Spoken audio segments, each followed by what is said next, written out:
time for the Splash Live from Civic Center TV, featuring stories from and about people like you in the greater West Bloomfield area. Simulcast on cable, 89.3 Lakes FM, social media, and the web. Now live from Green Media Center on Walnut Lake Road, it's the Splash Live. Live, local, social. It's the Splash Live on Civic Center TV. I'm your host, Jake Sheff, going over all of the biggest news and events from right here in Greater West Bloomfield. Tomorrow is Thanksgiving, and families all across Greater West Bloomfield are looking to spend some all-important quality time together. Well, recently in the community, West Bloomfield Parks put together a lovely event to help a few families get a bit of a head start. The annual mother-son dance, High Tops and High Heels, took place last Friday, and I spoke with a few local moms to hear what the dance and the experience meant to them and their kids. This is our second year, and we have really enjoyed ourselves. It's fun, it's memorable, and it's just a good time out with my little guy. And what do you see in your son when he's spending this time with you and he's getting to dance with you and just have a night with you all to himself?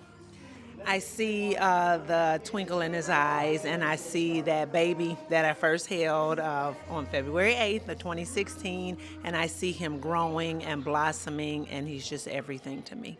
Oh, he remembers it every year. He brings it up. He is the one who asks me each year if we're going to come back. So it's just a special time that he and I spend together. All the moms, all the kids are just having such a good time. And you guys have so many cool things for all different kids, right? You have kids who like to dance and they're outgoing. You have kids who love balloon animals and art and the photo booth and everything. So my son's a little quieter, so he enjoys all the other activities that you guys have, and I think that's pretty unique. I mean, I feel like, November, December is all about family. And when you think about family, I think about being with my children, being with my husband. And so with it being November, December, and Thanksgiving is next week, Christmas is next month, it just makes me feel really, really happy. What does it mean to be strengthening your own family unit by attending events like these? It makes me realize that when I spend this quality time with my son, it is putting him out there into the world one day, understanding the importance of family. When we spend quality time like this, it makes him understand how important family truly is. I think it's just a great blessing to be able to do this and build community bonds. And we actually came with some friends that we invited, and it's just been great to spend time with them in a different setting, and we've had a ball. It helps bring to essence the meaning of community, coming together, gathering together, doing things together, laughing together, and making memories together. Last question. What do you have to say to the great people at West Bloomfield Parks who put on events like this every single year? West Bloomfield Parks and Rec, thank you so much. Thank you for creating an opportunity for us to come together, be together, and make memories. It's wonderful. Thank you. West Bloomfield Parks making memories all throughout the holiday season. Lots of fun at the High Tops and High Heels event, and plenty more fun to take place throughout the rest of the year. In case you missed it, the Orchard Lake St. Mary's Eaglets are heading back to Ford Field. Over the weekend, the Eaglets dominated Portage Central with a score of 42-7, cementing their spot in the Division II state finals. They will be having their matchup in the Lions' Den against the Dexter Dreadnoughts, and if they win that matchup, they will repeat as Division II state champs. The game is scheduled for Friday, November 28th at 7 p.m. at Ford Field. Best of luck to the Eaglets. Let's see them take it home and become back-to-back champions. Step back in time and rediscover the joy of play at the Vintage Games Open House on Sunday, December 14th from 1 to 4 p.m. at the Orchard Lake Museum by the Greater West Bloomfield Historical Society. This family-friendly event invites guests of all ages to explore the magic of classic toys while learning about the newest inductees to the Strong's National Toy Hall of Fame.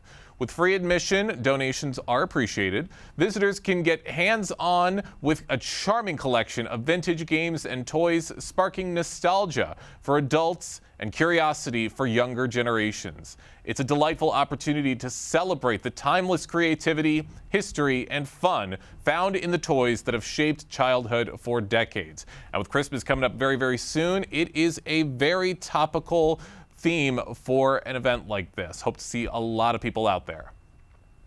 Recently, a historic election took place in Orchard Lake Village. Duane Sonneville won re-election to the Orchard Lake City Council, but the way it occurred was quite the unique circumstance. After all the votes were tallied, the vote ended in a tie between Duane and her opponent, Sean O'Brien. Therefore, thanks to a statute enacted in 1955, a simple coin flip and 2 folded sheets of paper decided the tiebreaker. Duane Sonneville won the coin toss and got to choose between one of 2 papers, identically folded and placed within a box, one labeled elected and one labeled not elected. And as you can see on the screen, if you're watching on Civic Center TV, Duane Sonneville selected the one that said elected, and she will serve another 3-year term. She joined us on the Splash Live recently to share her thoughts on this historic election result. Duane, welcome to the program and congratulations. Thank you for having me, Tyler. Yeah, happy to have you on to talk about this because it's probably the most interesting local election outcome we'll ever see in our lifetimes here in Greater West Bloomfield. Certainly going to be the case making history in the city of Orchard Lake Village. So for you, in this case, how does it feel to be not only reelected, but to be reelected with this interesting outcome? Well, we've gotten a lot of attention because of the tie. And I said, when you think about the number of votes between us, it was close to 500. It really can kind of give you pause that we ended up with the exact same number. I used to go in the fall to Oakland Community College to try and get students to register. This was before you could register when you got your driver's license. Mm-hmm. And one of the poli-sci professor came out and asked me if I would come in and talk to his class about the importance of every vote counting. And he was aware of it because he'd run for something in the past and lost by 1 vote. At that time, I had not planned to run for elected office. And little would I know that when I did, his record would pale in comparison to mine for a tie vote. And so with that being the case, what message do you have to the greater public because of your advocacy before, now being involved in an historic election result like this, a tie in the Orchard Lake Village City Council election in 2025? What's your message to the voters or those that maybe don't participate in these local elections in between the presidential or the gubernatorial cycles on just how important their vote can be? In general, Orchard Lake usually has a very good turnout, most by absentee vote. This year, we only had 23.1% turnout of the eligible voters to cast a ballot. My best guess is I think they are in general content with how the city is being run and thought they would be well served whether I was elected or Sean was elected. It's a very low turnout in general for our city. But the nice thing about this is we run as nonpartisans in the city. So it reminds us that we are there to serve all of our constituents, whether they voted for us or not, whether it was a tie vote or a landslide. And so I hope all of them feel free to contact me with any questions or concerns they might have.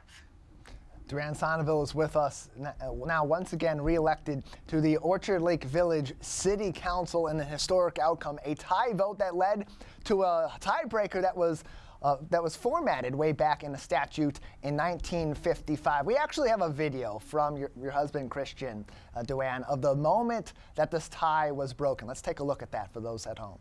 Sit down. Unbelievable. Okay. Oh. Congratulations. Sonneville has drawn the elected slip. Congratulations. Wow. Declared Wow. elected to office. Wow. Hopefully this ends the matter. Even in the moment of a loss, Sean O'Brien, the other candidate in that race, a big smile on his face, knowing he's part of history and knowing that his hometown, the city of Orchard Lake Village, is in good hands as well. Duane, that moment special for you in this case, and to the winner goes the spoils in those situations too, but to have that friendly of a race and this sort of an outcome, what does that say about these local elections, and in particular, the spirit of the city of Orchard Lake Village? We spent both the entire election day at the polls and chatting, and neither of us were going to be worried about the outcome. We both knew that the other cared about our city and would give it his or her all. And so we went into it.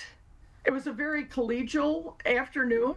And as you could see, even at the time of the election, when we picked the pieces of paper, that I would have been fine had Sean been chosen, and you could see he was fine. He's a great candidate, and in fact, when I was sworn in on Monday, I did mention I hope that he stays involved in local politics because he has a lot to offer our city. And it's a very different kind of involvement in public service to be serving on city council or on a board or commission versus volunteering in the community. You've done both over the years. How much similarities and how much of a difference are there between volunteering with a community organization like you've done in the past with the Historical Society and in other capacities versus serving on a local board, a local commission, or in your case, city council? It gives us a voice at the table. I've attended city council meetings for years, and I guess it didn't matter which side of the desk I sat on, but it's nice to be on the back side of the desk so that my voice, I can add input to the direction that we try to take. And you mentioned earlier on that you hope Sean O'Brien, your competition in this particular race, stays involved in local politics. But this also could be one of those calling cards to a lot of other people across the city of Orchard Lake Village and the other greater West Bloomfield communities to get involved themselves, learn more about the political process, and especially at that local level. Why do you hope more people get involved in their local politics, Duane? Well, as you know, it takes a lot to run. You're putting yourself out there. And so I hope because of this added attention with the tie, that it will be a reminder to our other citizens that if you have an area of expertise or you have a desire, we have committees and we can always use people. We need a variety of voices in our city. Duane Sonneville is with us, Orchard Lake City Council member who won her recent re-election in historic fashion. A tie vote in the city of Orchard Lake Village led to a coin flip that allowed her to choose between two different sheets of paper, one that read elected and one that read not elected. She, of course, chose elected. Duane, before we let you go, such an historic moment and an interesting moment. You got the paper with you right there. What a small piece of paper to make a difference. I plan, because it is historic, to donate it to the Greater West Bloomfield Historical Society to be used as a reminder every fall about elections and make your voice heard.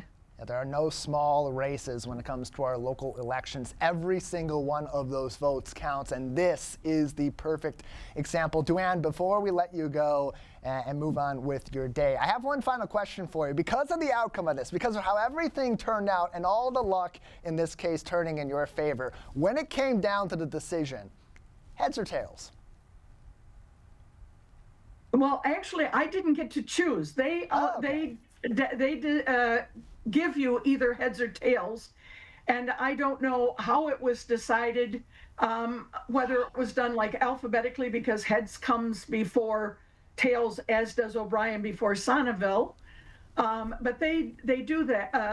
They assign that part, and then they flip the coin. They laughed. They had one other time when they flipped it outside and tried to do a little bit of a ceremony, and it rolled into a koi pond, so they had to repeat it. This time they held it inside to make sure there would be no problems. And it fell on tails. And so it was up to me to choose, and I can feel both pieces of paper. I happen to be lucky enough to pick the right one. And the story just gets more and more interesting and compelling as we dive deeper into it. Duane, thank you so much for your time today to tell us your side of the tale here. And of course, we'll hear plenty more about it over the years with the Greater West Bloomfield Historical Society. Duane, thank you so much for your time today. Tyler, thank you for having me. Quite the historic event in Orchard Lake Village. Big congratulations once again to Duane on this incredible win. Hope to see her make a huge difference with the people of Orchard Lake Village. With SNAP benefits possibly being taken away, the need for food drives and pantries is higher than ever, especially around a time like the holidays. Valuable resources are available all throughout Greater West Bloomfield, including Hospitality House's food pantry. Susan Erspammer, the executive director of Hospitality House, joined us on The Splash recently to tell us how the pantry is managing and navigating through this busy time of the year. Susan, thank you so much for joining us. Thank you so much for having me. Of course, really happy to have you with us. Very important discussion to be having around this time of year. Jumping right into it, can you give us a brief overview of Hospitality House's food drive program and how it supports your client choice pantry? Yeah, typically local businesses, schools, and community partners reach out to us for information about our food drive. We talk them through the process, provide flyers, answer any questions, and can also direct them to our website, hhfp.org, for information about the food drives. How they support our client choice food pantry is by giving us a variety of food. So when we purchase food from Gleaners, we're getting all of the same thing. And when people do food drives for us, we're getting a variety of items to put on our shelves. For example, if I'm buying food from Gleaners, I'm getting a pallet of cornflakes. But when I get a food drive, we're getting some fun cereals in there and just a good variety of items to put on our shelves and more items during this time with increased demand.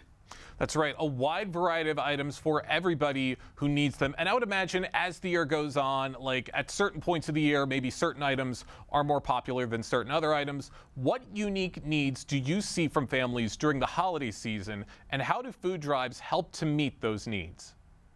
Well, the holiday seasons are a very difficult time for families who don't have the financial resources to purchase all sorts of items for their family and for their children. It's a very challenging time. So when people do food drives for us or support us in that way, if we're helping people to have groceries, food in their refrigerators, foods in their cupboard, they can direct their money in other areas to help not just support their family, but bring joy during the holiday season.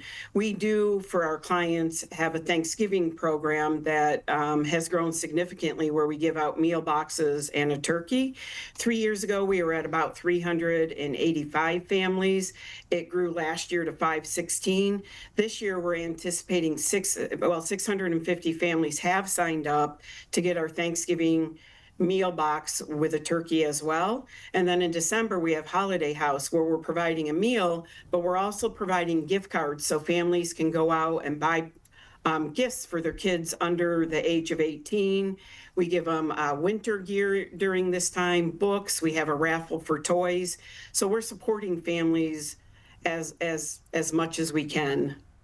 That's right, and I love hearing those numbers go up. You're helping as many families as possible, and that number keeps growing every single year. Susan, how do you balance holiday-focused donations with the year-round food security needs of your clients? Yeah, so obviously good budgeting. So there is an influx of money at the end of the year with people contributing to our program. So we have to sustain that money throughout the year.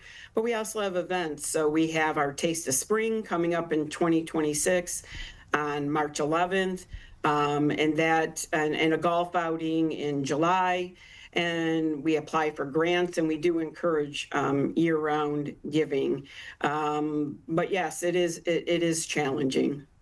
I'd imagine so, but it's great that you guys are putting in the work and you're doing all this great stuff for Greater West Bloomfield. For those just joining us right now on The Splash Live, I'm talking with the Executive Director of the Hospitality House Food Pantry, Susan Erspammer, talking about what the pantry provides, especially at a time like this, as I mentioned, with concerns about possible SNAP benefit reductions. With those concerns, how vital are community resources like yours right now, Susan?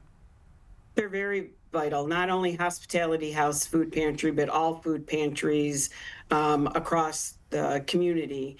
With the pause in SNAP benefits, we saw unprecedented numbers at our pantry. We had a 66% increase in 1 month of new clients seeking our support. And that doesn't even count clients who may have stopped seeing us for a while, but once SNAP was cut, they needed to come back and they needed our source. Food pantries became a lifeline to individuals that were no longer receiving their SNAP benefits. We don't typically have lines through our pantry because we're appointment-based, but we had lines going through our pantry of people seeking our support. 66% increase. That is a big jump, and that's showing what might happen if these restrictions continue to come. And if SNAP benefits were cut entirely, what impact would you expect on your pantry and overall demand for food assistance? Yeah, if SNAP benefits were cut, I can't even imagine it, because what we just experienced is unsustainable for the long term. So SNAP benefits provide 9 meals to an individual, where a food pantry provides 1 to that every 9. So those cash benefits that individuals are getting so they can go to the grocery store to purchase items are vital. So if those were cut and people are turning to food pantries to get all of their food, like I said, it would be unsustainable in the long run, but food pantries would have to gear up. We would have to find more financing and more support so that we could meet the demand. Hospitality House never turns anyone away who comes here for support. If somebody comes to us and says they're hungry, they're going to get food. So we would find a way, but it would involve much more support from the community, from the government, and from various areas. And that's why I would hate to see it. I'm sorry. Sorry, go ahead. I said I would hate to see it. The faces of people who come here, the tears we saw, people not knowing where else to turn. I would hate to see it if SNAP were ever to be permanently cut.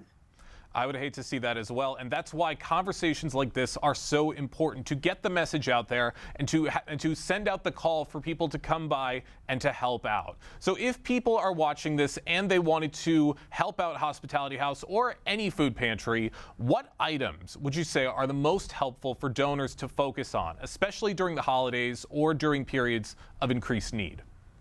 Yeah, so monetary contributions are key. We can take our money and stretch it further to buy different food items.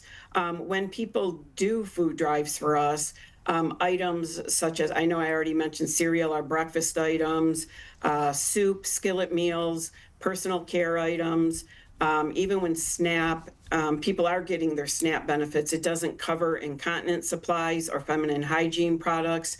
So we always like it when we get those types of items to support individuals. Really anything. But like I said, with monetary contributions, where somebody may donate us 1 can, I might be able to buy 2 to 4 cans. All right, great things for everybody to remember and to help out with Hospitality House. And I'd imagine this work, I mean, it extends beyond the residents of the community, but how do you work with schools, businesses, local organizations to coordinate effective food drives? Yeah, and I do want to point out, during this challenging time with the pause and SNAPs, there was an outpouring of community support. So schools and businesses were coming to us wanting to do food drives. We work with Walday Consolidated Schools. We work with many businesses. If they just reach out to us and through HHF, they can reach out to us. They can see information about the food drives, but if they reach out to us, we'll walk them through how they can best support us. Without the support of community businesses, the schools, and individuals in the community, there really wouldn't be a Hospitality House. We're here because of that support. You're absolutely right. It's the collective efforts of so many people in the greater West Bloomfield community and beyond. A few more questions for you, Susan. Let's say people are watching this and maybe they want to host a food drive themselves. What advice would you give to groups who want to host a food drive that truly supports your highest priority needs? Yeah, like I said, they can log on to our website and see some basic information, but reach out to us. We want to have a conversation with you. We want to give you information on how you can support us. Groups who do this, if groups can keep in mind, it doesn't need to be a large business. It could be a small business. It could be your book club is meeting and you want to have a food drive during your book club. You could be having a euchre party. You could be having people over to watch the Super Bowl or other football games. I know some people have a theme for Super Bowl. So reach out to us, get creative with your ideas for a food drive, but realize we are here to support you in those efforts. And that's great to hear, Susan. And looking forward, what would you say are your biggest goals for strengthening food assistance in the community, especially if federal support becomes a little less reliable? Yeah, so we need to continue to diversify our funding streams if the federal support continues to dry up. So we need to look at a variety of ways we can bring in support to the pantry so that we can meet the growing community demand, as well as volunteer recruitment. Volunteers are the backbone of Hospitality House, and we couldn't do what we do without our volunteers. So our volunteers allow us to focus our resources on food and purchasing that. And again, they're the backbone of our organization. One of our goals is also looking for a permanent location. We're going to be looking for a hospitality home. We're going to need a larger facility to meet this growing demand, not only to store food, but to have our client choice food pantry so people have somewhere to shop. And we need to increase our community visibility. We need people to know that we're not only here to support them, but that we need support. So it's twofold. We want the community to know we're here for them, as well as getting support from the community, whether it's monetary contributions, whether it's food drives, or like I just explained, how volunteers are so important to us during this challenging time. All right, awesome ways for everybody to get involved. Susan, I want to thank you so much for having this conversation here on The Splash. Real quick before we let you go, if you could provide maybe one more reminder for people for where they should go if they want to learn more information about the food drive and how they can help. Yeah, please visit our website at hhfp.org and reach out to us. We'd be more than happy to tell you about how we can support you and how you can support us. All right, that's the place to go, and that is the place to help out just in time for the holiday season. Susan, thank you so much for joining us today here on The Splash Live. Thank you so much for having me and bringing attention to this. Resources like this are more important than ever, especially around a time like the holidays. So we really appreciate Susan for taking the time to talk with us here on The Splash Live. Plenty of other stories and topics to get into here on The Splash Live. We're going to take a quick break and jump into those stories right after this. Live, local, social. It's The Splash Live on Civic Center TV and 89.3 Lakes FM. We'll be right back with The Splash Live.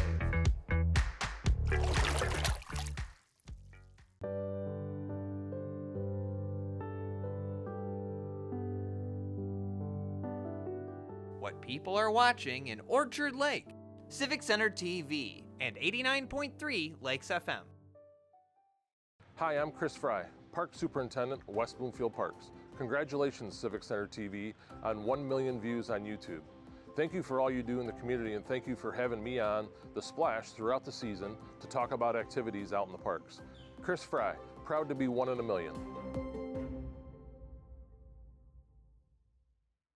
1 in 4 Michigan homes has high levels of radon, a naturally occurring radioactive gas known to cause lung cancer. It doesn't matter where you live or what type of home you have. You won't even know it's there unless you test. So don't wait. Testing is cheap and easy, And if there's a problem, it's simple to fix. Visit michigan.gov/radon to learn more. We took action. Will you? Find local municipal meetings at our program schedule on civiccentertv.com. Find when your meetings air live or when they're replaying on our Civic Center TV live stream. Find it all at civiccentertv.com and click schedule at the top of the screen.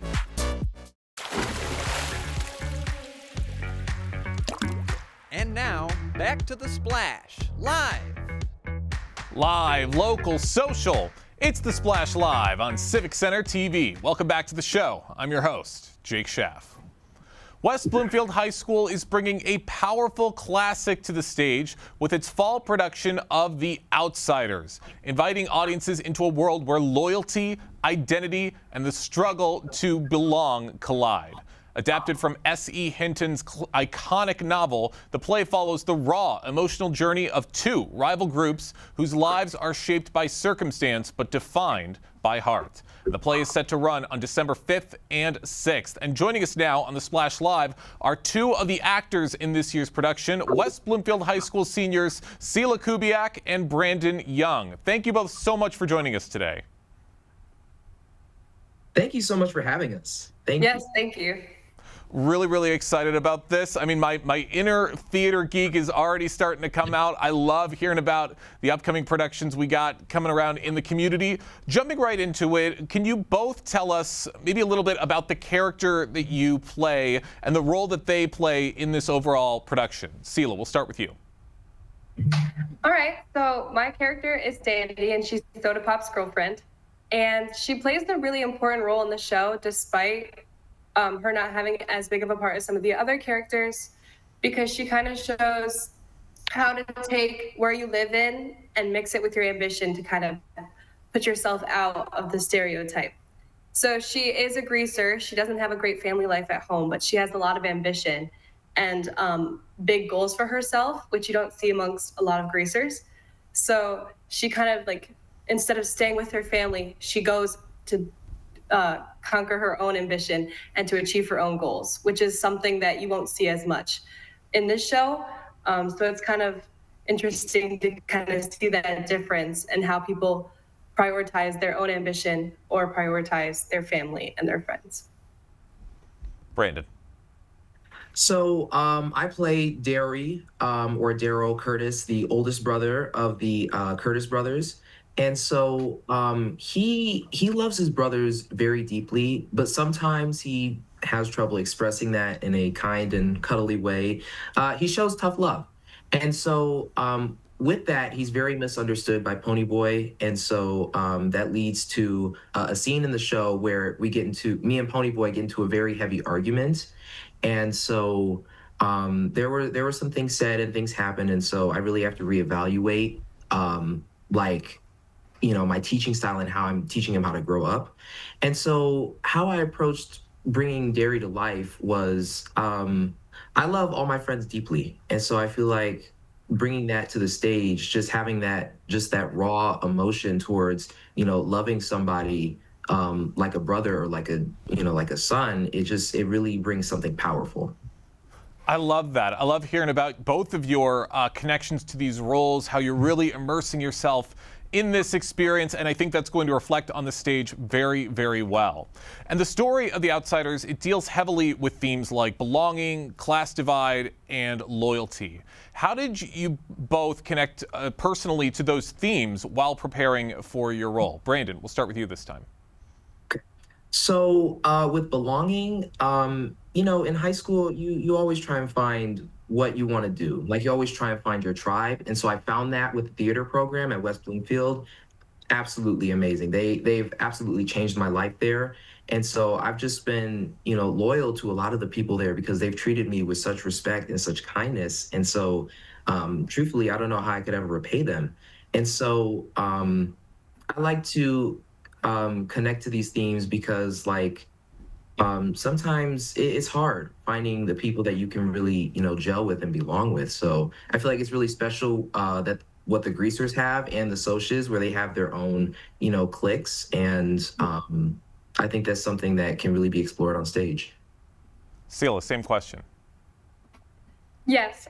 So the themes of The Outsiders are very present and you can easily pick them out, but they're also very, like, just like Brandon said, they're very present in the real world today, just as they were back then. Like, we still have sense of belonging, we still have stereotypes and class divide amongst different groups of people. So taking these experiences that we've all experienced from high school and putting them into the show is very important. And I think it's very useful as well, especially for creating a character like Sandy, who is struggling with the way she grew up and what her goals and ambitions are. And I think that's something that every character has throughout this show, is if they want to stay in their in the space in the group that they're in, or if they want to go outside of it and be their own person. And I think, like, just like how Brandon said, we all have these own experiences from our high school and from experiences from our childhood that allow us to get to this point and allow us to put it into our character to make this show more authentic and real.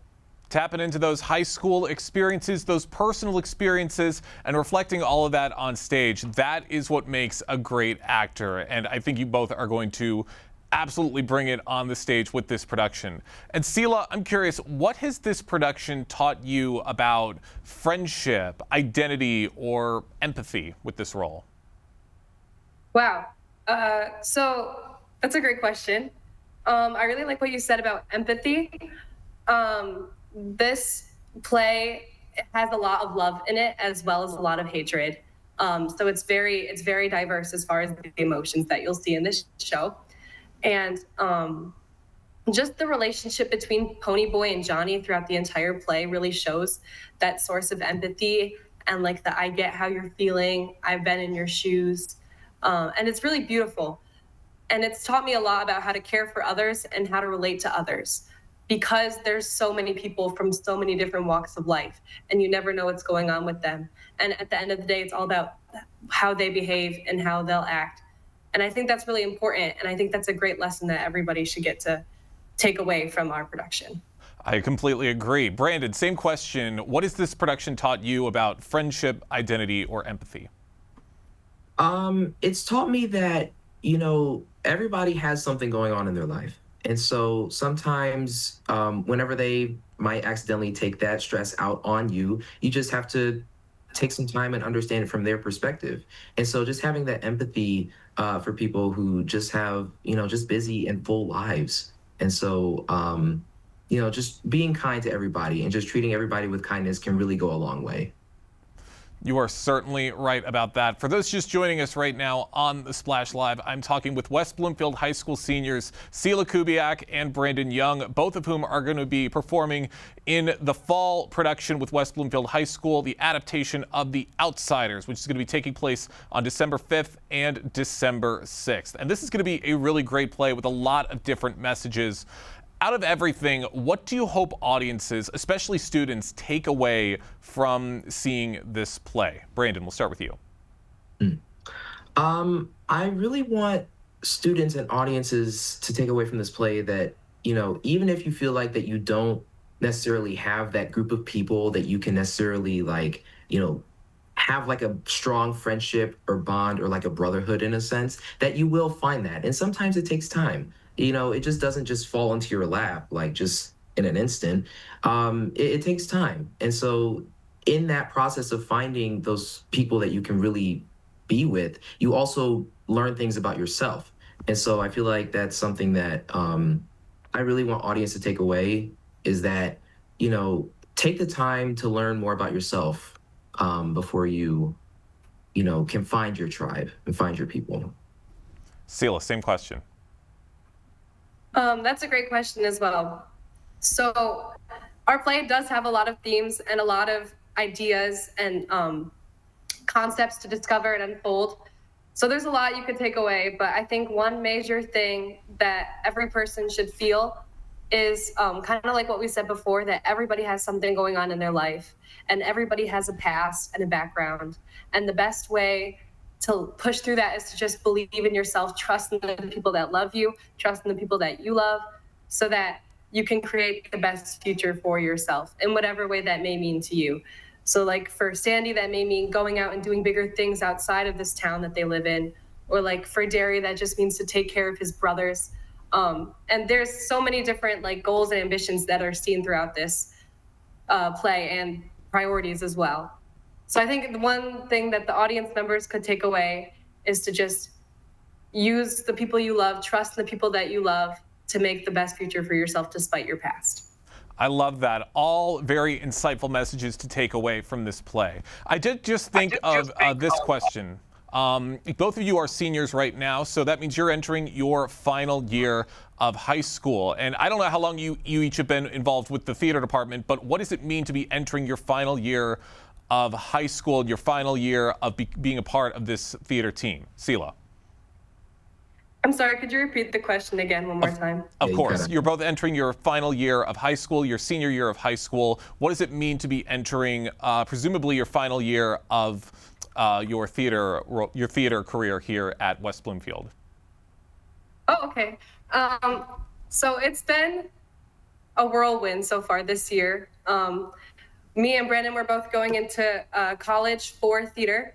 So we are very excited about that. We've done a lot of auditions, but it's also been kind of melancholy because we've been with this theater program since we were freshmen, and now we get to kind of look back and see all the memories and the people we got to meet. And it's been really fun so far this year. Me and Brandon, we both got to direct the children's show in the fall, which is where we focused on casting underclassmen to make a show for kids, and that was a lot of fun. We got to meet some of the new underclassmen coming in.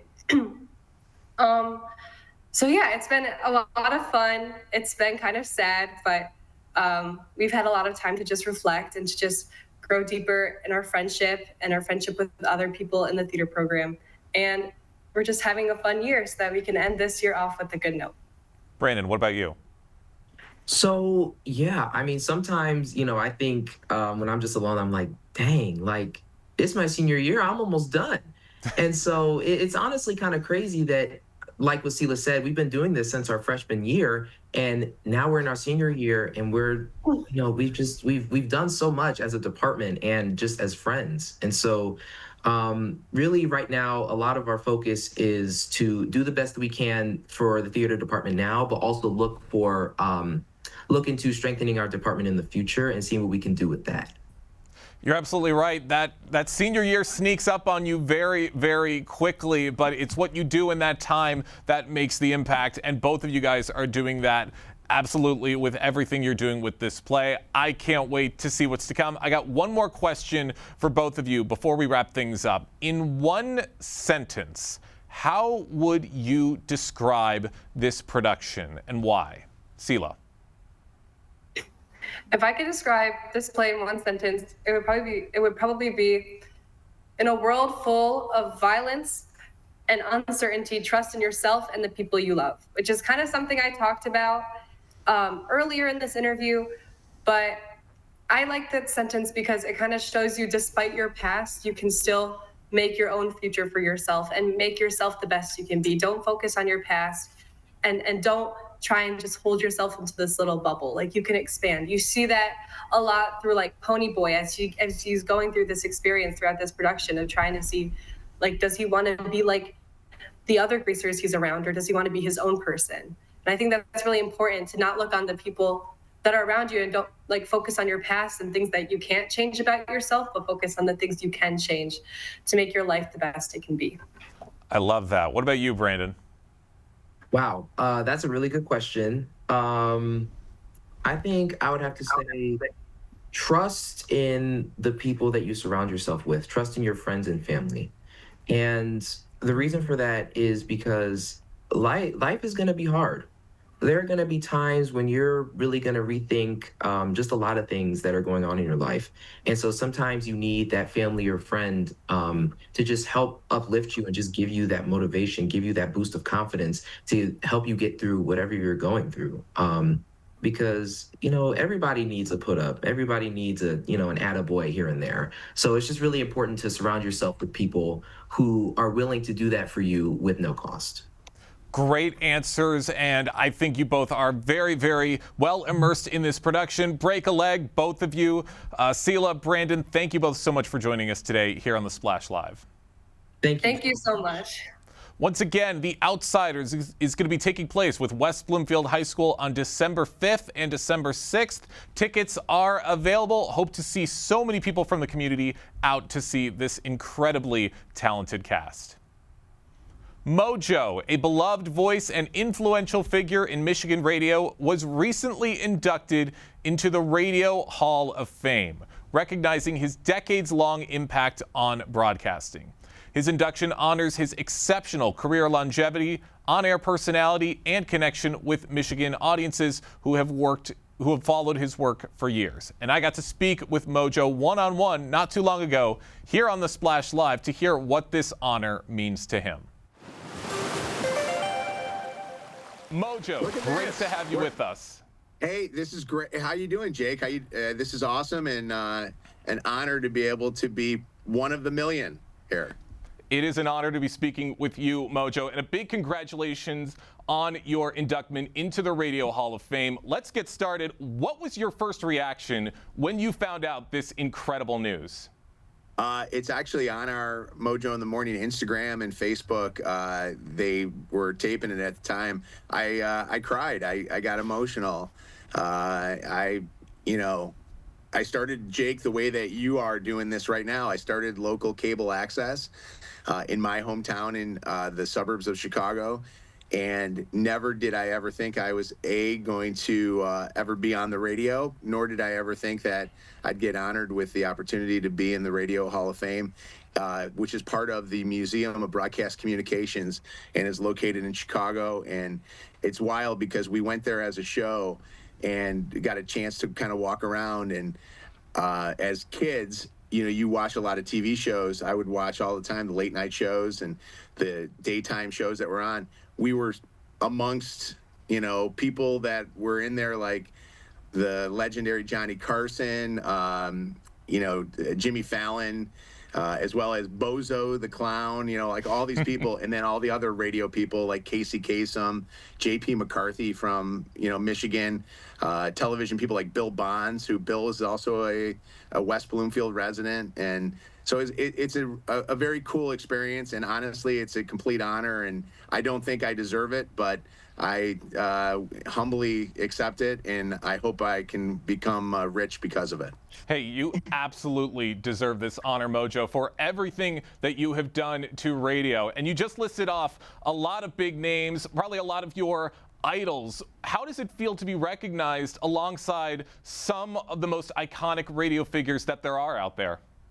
Well, that night that I was inducted, and you've been showing pictures here on The Splash, I was inducted with Alice Cooper, who is a Detroiter and a legendary rocker, but also has an amazing radio show. There's the great picture, and you can see Alice over to the right there. Colin Cowherd has got a nationally recognized sports talk show. His show is amazing. Some of the biggest broadcasters in the business work for Julie Talbot, who is the person who was the first person inducted. She runs Premier Radio Networks. She was Rush Limbaugh's boss at one point, and now is the boss of Ryan Seacrest. So it was cool. I mean, Jake, I don't know what your aspiration is in life, but when I was working for Jones Intercable, Channel 4, and doing the local football games in the area, honestly, I thought that was the coolest moment of my life. At that moment, I was trying to live in every single moment that I was in, but I would have only dreamed of being able to be in a Hall of Fame. So, I mean, I was a kid who grew up and went to high school and never won awards at all. I couldn't win student council. Now I'm in the Radio Hall of Fame. That's pretty awesome. That is really, really awesome. And you were just touching upon some of your past, like growing up. What originally drew you to radio, and what has kept you passionate about it all these years? Well, I couldn't get a date otherwise. Honestly, I always say that radio draws the nerds, and then for some reason they have glow-ups once they get into radio or television. I love the idea that I could be part of people's lives. We have so many listeners that are from, my hometown of West Bloomfield. And to me, there is nothing better than getting the opportunity to make somebody's day even better than it already is going, or even better than that, if they're having the hardest day or the hardest part of their life at that moment, let them forget about it for the time that we can. So I like the idea that we go on the air, we crack the microphone. I actually am sitting in the studio here, and if they want to come in, they can come walk behind. But I got Shannon and Kev and Anna who are in the studio with me, and they are, here's Shannon. Say hi to Shannon. Guys. Hello. I mean, Shannon, West Bloomfield. Say hi to West Bloomfield. All our Chaldeans and Hi, everybody. my Jewish friends and my neighbors. I like, just like you, I like that there are people that happen upon maybe this and go, oh my God, that's, Mojo and Shannon and everybody from the radio. That's what they look like. And now they maybe become a fan. So my hope is that you'll listen to us and then maybe give us another try the next day. And then sometimes maybe become like addicted to listening to the show.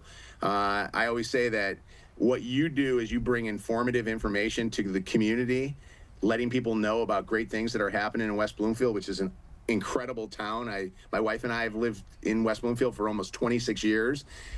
I think that what we do is we talk about all the communities that we're on, including Detroit, Grand Rapids, and Toledo, which is where we're based right now. Hey, all incredible work, and it is great to hear of how far you have come with your career. For those just joining us on the Splash Live, I'm talking with none other than Mojo in the Morning, a radio legend who was just inducted into the Radio Hall of Fame. Now, Mojo, you listed off a lot of the people that you were inducted alongside with, a lot of people who you grew up listening to.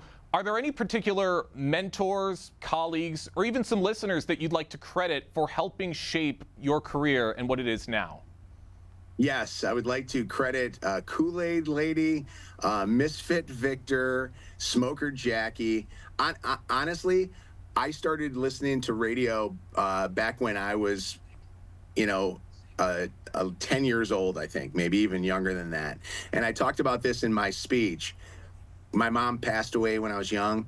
Radio was my escape. I listened to the radio as a way to forget about the pain that her going through cancer, dealt on me as a kid. Then when I got into radio, I got a chance to work with great, talent over the years. Like the first guy that gave me a job was a guy by the name of George McFly, who people in this area may not know, but he's a legend in Chicago. And then coming to Detroit, I had an opportunity over the years to work against Drew and Mike. Drew was a guy that I always had such a fondness for.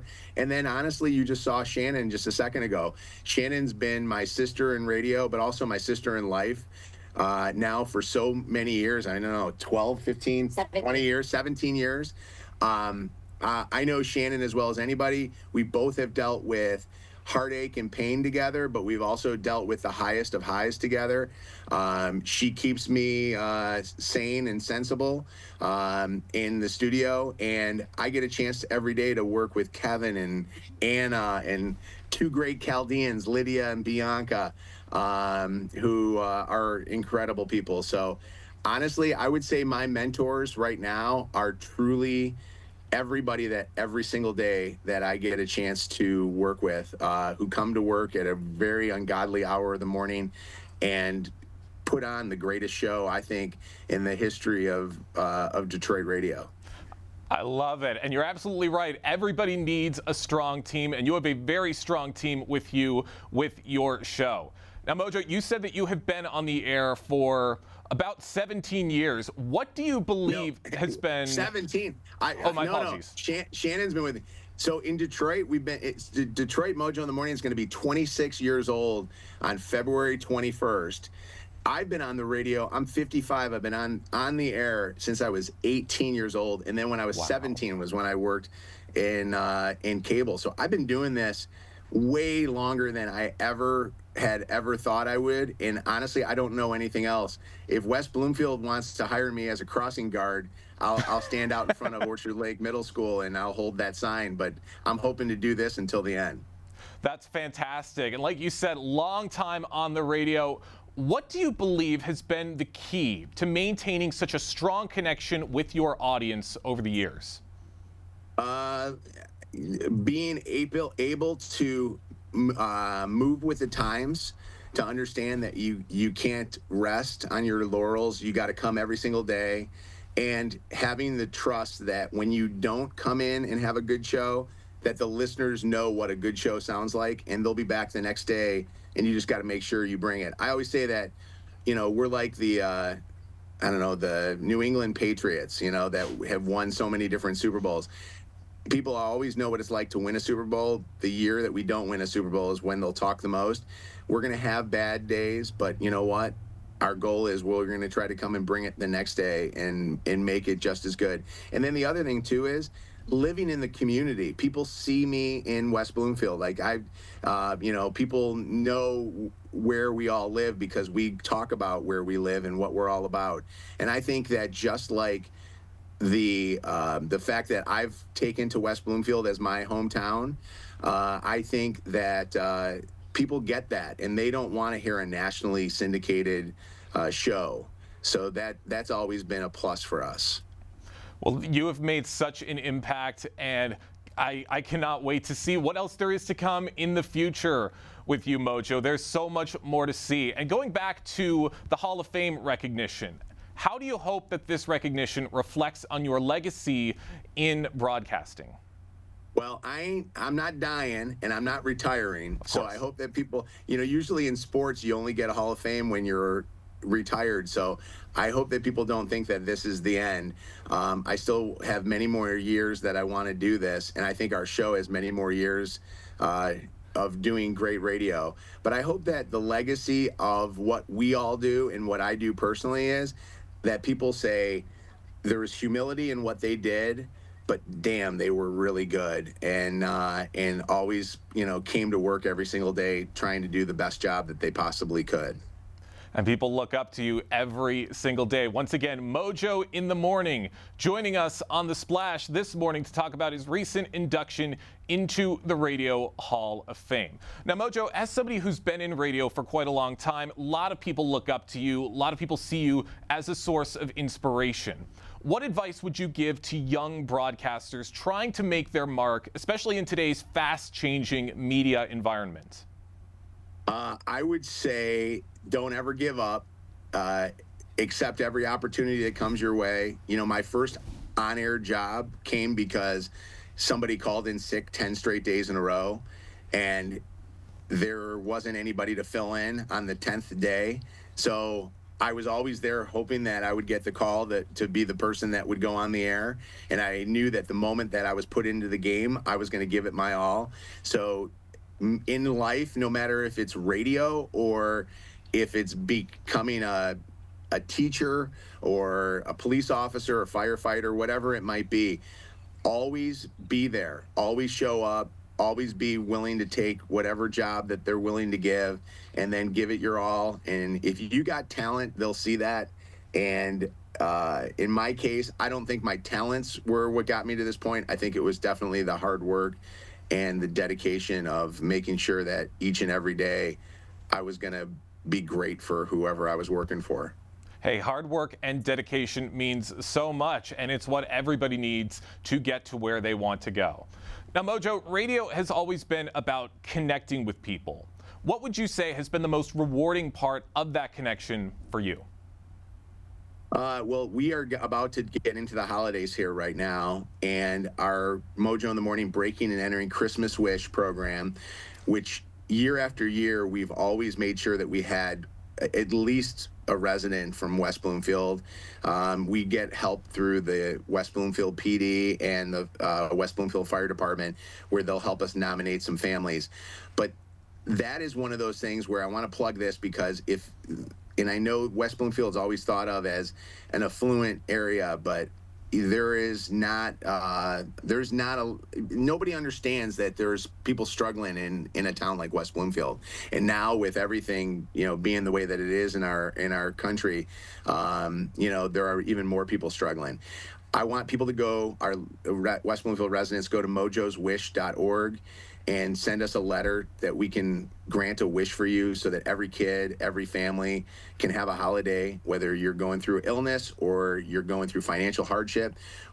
Don't be proud, put that aside and tell us what's going on. That, I think, has been a great legacy. We started this 501c3 after just literally dipping into our own personal pockets and granting wishes using like as little as $1,000 to spread amongst a number of different people. And now we've almost raised $1 million over the years to break break into people's homes, so to speak. This is what we do. We go on the air, surprise people early in the morning, and then say, hey, can we break in and bring Christmas to you? Because nobody ever breaks into somebody's home and leaves things. They always take things. And then we set up the tree and the gifts and all that stuff. That's such a great legacy. That's always incredible. So I'm very, very proud of that as a lasting legacy that will forever be part of the history of the Mojo in the Morning Show. I love it. I love hearing about all the work that you're doing to give back to the community. That's so great to hear, Mojo, and we appreciate everything that you do. I'd love to keep talking with you, but I got one more question before we wrap things up. Now that you've achieved this milestone, what's next for you, either personally or professionally? What's next? I'm going to Red Coat for a burger. No. Honestly, what's next is to wrap this year up strong and to come back and continue to just keep doing great radio. I'm hoping that the Lions win a Super Bowl, Pistons win a NBA championship, the Tigers win the World Series, and the Red Wings win a Stanley Cup. Honestly, nothing is ever different than from getting the award to not getting the award. It's the same thing. I drive Orchard Lake Road every single day to and from, and I know when the construction's going on and when there's no construction. So I don't know. Maybe I'll run for West Bloomfield supervisor or something like that. I don't know. I actually have had people ask me if I would ever get into politics. And the problem is, I got too much of a bad past. There's no way that anybody would ever allow that. I mean, I'd vote for you. I think you do so much greatness around the community and across the radio airwaves. I cannot wait to see what's to come. Mojo, thank you so much for joining us here on the program today. Thank you. I appreciate it. And thank you to what you do, because honestly, when there's nothing on television and I'm looking for something, I watch The Splash. And that's going to do it for us today on the show. From all of us here at The Splash Live, hope you have a happy Thanksgiving and a great weekend. Big thank you to all of our guests and for everybody on the Splash Live team for making this show possible. I've been your host, Jake Schaff, live, local, social. It's The Splash Live on Civic Center TV.